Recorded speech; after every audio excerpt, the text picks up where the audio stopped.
Hey guys, it's Carletta from Body Candy, and today I decided to do another tutorial using my famous cookie cutters, but today we're using the Cloud Cookie Cutter to make a new bath bomb that I've been thinking about all night. So I said I'm gonna get up and I'm gonna do a video showing you guys how I'm going to be making it. And it's basically still coming for like the springtime theme and all of that, because we're redoing our Etsy shop and we're trying to put some new fun springtime goodies on there. So I already pre-made my mix. It's going to be a blue and for my base color.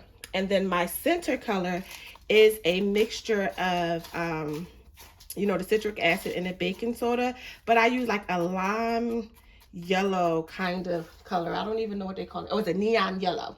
A neon yellow mica from Nurture's Soup. And I actually used a liquid color to color this because my mica wasn't giving me the blue that I was looking for, but the liquid color gives me like the perfect color blue. If you don't have a recipe for a bath bomb mix, it's basically 2-to-1, 2 parts baking soda, 1 part citric acid. This one, I offset the mix a little bit. So this has the 2-to-1, and this one has 1-and-1 because it's going to go in the center, doing something a little different. And it also has a mixture of a little bit of SLS A in here for the bubbles. So now I have my 70% alcohol. You can use the 91% or whatever to make your bath bombs, but this is what I have on hand. And also, when you're dealing with like these little liquid colorants, they're already kind of a water base, so it pretty much moisturizes your bath bomb already, so you don't have to worry. Right now I'm adding in some olive oil, because basically that's the only oil that I use in my bases. It's simple. I don't get too crazy in all of these different types of concoctions unless I really have to, because olive oil or vitamin E oil is my favorite, and it saves on space and all of that for your bath bomb to perform well. You don't want it to be too heavy, you don't want it to be too greasy. So I feel like the olive oil basically just moisturizes the skin, is one of my favorites. And as you can see, I didn't even add in any alcohol yet. This is all dampness just from the few little drops I put of coloring in it. But now I'm going to add in some alcohol. But you can see the 70% alcohol, it fizzes up. So whenever I pour it in, I just let it sit for a second, and then I begin to mix, let it bubble up a little bit. And this is only when you're using 70%, because any other alcohol that you use that's a higher percentage, you don't have to do all of that because it will not fizz at all. But this one does, and it's fine. Especially because when you're making the cookie cutter bath bombs, the mix has to be really damp but not too damp. So it's a great mixture for making the cookie cutter bath bombs. And I know in my other videos, I was like totally against it. Like, it has to be 91% or whatever. But I'm learning that it necessarily doesn't have to. And after, you perfect your recipe, you learn very quickly that things does change over a while. I mean, after a while, not over a while. And that's why I like to come back and redo some of my recipes. Now, I did have another glove. I can't find my pack of gloves, but I did clean my hands very well. So I'm working with one glove here. And the last glove I had popped on me. So that wasn't fun.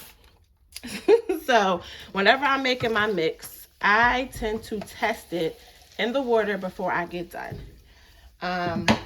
Just to make sure how it looks. Oops, sorry guys. Make sure it looks good. Make sure it's bubbling and it looks respectable. There you have it. And that's what I do when I want to get started there. All right, guys.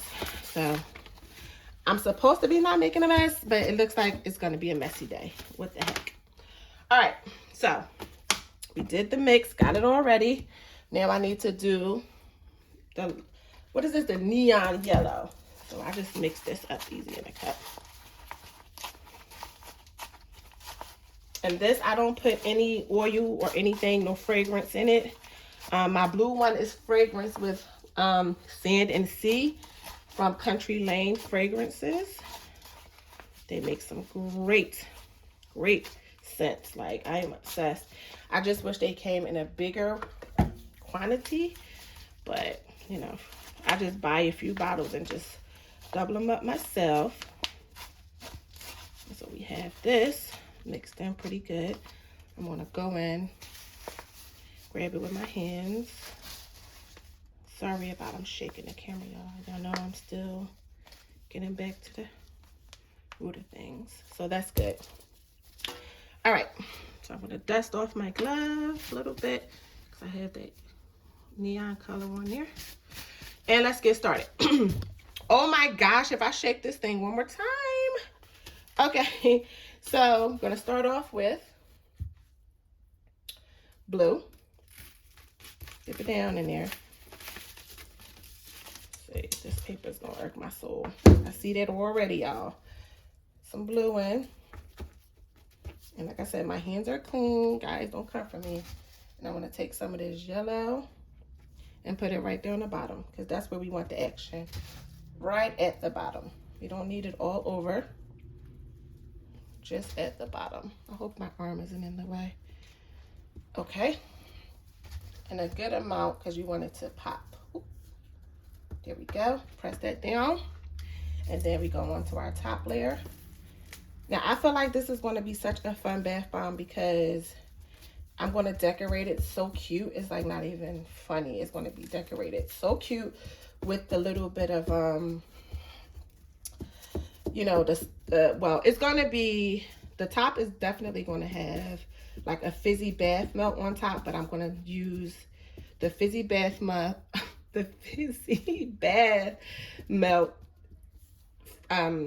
mix to make a sunshine. Goodness, I'm so tongue-tied. Oh, I'm driving myself nuts today, y'all. All right, so here it's trying to fall out already.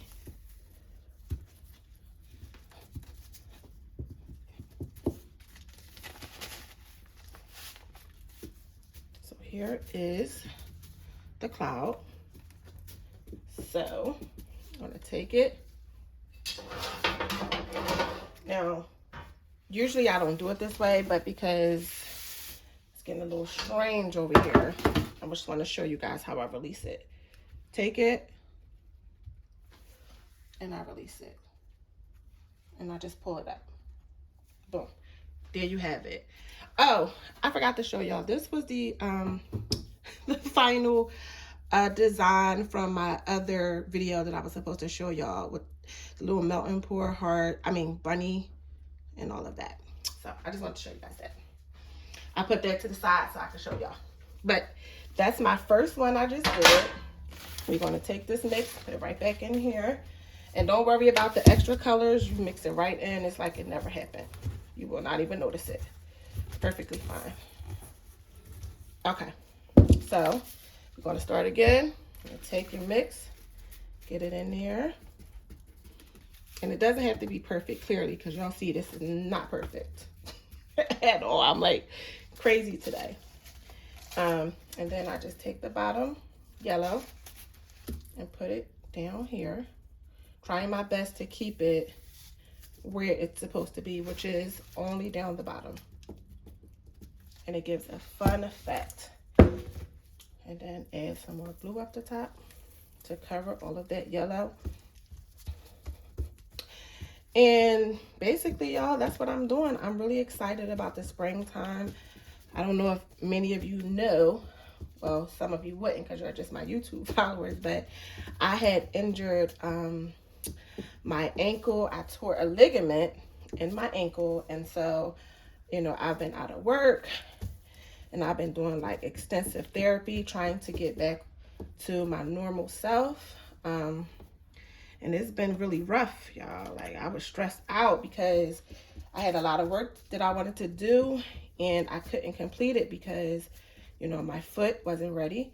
So now I'm just now getting okay that I can start, you know, getting more comfortable being on my feet for a little bit. And, you know, that's what I've been doing. Just trying to multitask, being a mom and being a business owner. And, you know, just trying to keep things together because it's been crazy. Last couple of months into the new year has been super crazy for us. So we're just trying to do the best we can. Let me clean some of this up. It's driving me nuts. But y'all, basically that's all I'm doing. Is just trying to get back to making cool videos for y'all. And getting back to myself, because when you get injured and you can't do anything and you got to depend on other people, and I am not one of those people, let me tell you. So, you know, it can be hard on the mind, but I'm back. So, and I'm really blessed, so I can't complain, you know. And even though I'm a little messy, we still won't get the job done, period. So again, put your mix down. And then throw in your other mix. I don't know how many of these this might make. I did not factor that in. But I'm going to just keep going until I'm completely done. These are going to be so cute. Wait until I design them. Oh, I don't think I told y'all. Look, I put some, a little bit of cream and tartar in this mix. And I put cream and tartar in the yellow mix because I kind of wanted them to dry really fast and get hard really quickly. I'm kind of rushing it so that I can do my sunshine design, and it helps it dry really quick. So that's all you got to do. And it look, it's not hard at all. I tell people, don't freak out about making bath bombs because it's all in your head sometimes. I've freaked out my whole career of making bath bombs until maybe 2 years ago. So, and even then my bath bombs were pretty darn good and I still was like freaking out. So whenever you're feeling a little discouraged, don't, because it's only baking soda and citric acid. That is it. That is all that this is. Okay, and I'm on to my next one. So guys, basically that's all I'm doing. I hope that you guys are enjoying my videos, even though they're kind of crazy, a little crazy, but I really enjoy doing my YouTube videos with y'all. So, you know, I'm hoping that y'all enjoy them too. All right, so I'm going on and on and on. So basically it's the same thing over and over and over again. Get the mix in, pour the powder on, and you know, get it done. I would have preferred my mix to be a little bit more smoother, but I don't want to add anything else. So you can add cornstarch to your mix as well. You have to get your measurements together to make a smoother finish. But it, again, the more powder you add, the heavier you make your clouds, and it may not float. My other ones, they float. My white ones up in the cloud bath bombs, because I use a lot of SLSA in them, so they float really, really good. But this one is just one of those things, you know. It doesn't have to be really great, but you know, it's still going to give the same effect, hopefully. Now I'm gonna slow it down because I know I'm moving a little fast. In case you can't really grasp what I'm doing, I'm taking and putting some mix in the cookie cutter, lightly pressing it down. And I try to add enough so it got a pillow, because you don't want the colors to come out super, super, super fast. You want it to come out in the middle when it's, you know, exposing itself. And you try to get your yellow down the bottom, or whatever color you're doing, down the bottom. And then you take your top sprinkle that on. Try to cover up as much of the yellow as you possibly can. And all the rest of it will fall to the side, and you can just, you know, scoop it back. Drop it back into your mix. And that's it. Trying to do most of it with my hand that has the glove on it. I don't want the trolls trolling. But I don't give a dang, because baby, I be saying y'all be letting people cook y'all food without no glove on, so I guess I'm a food cooker. So ignore, let me stop, that wasn't cool. But so here I have some yellow spots in here, so I'm gonna try to sprinkle some blue on here to cover them up, because I really don't want any of the yellow showing if I can help it. And you just add it in, mixing it to clear out any little spots that you don't want. Sometimes it's just going to happen, you're not going to be able to help it, but if you can help it, you want to cover it. Okay, drop that one in here. So guys, that's basically it. I'm going to come back and I'm going to do a video of me piping my sunshines on top of these cuties right here. I don't think it's hard enough. As you can see, here they go. The yellow down the bottom. And that's basically it. Listen guys, I know this video is a little long and a little messy, but I'm going to finish making these up and I will come back for part 2 so you guys can see how I try to pipe a sun on these cuties. Bye for now.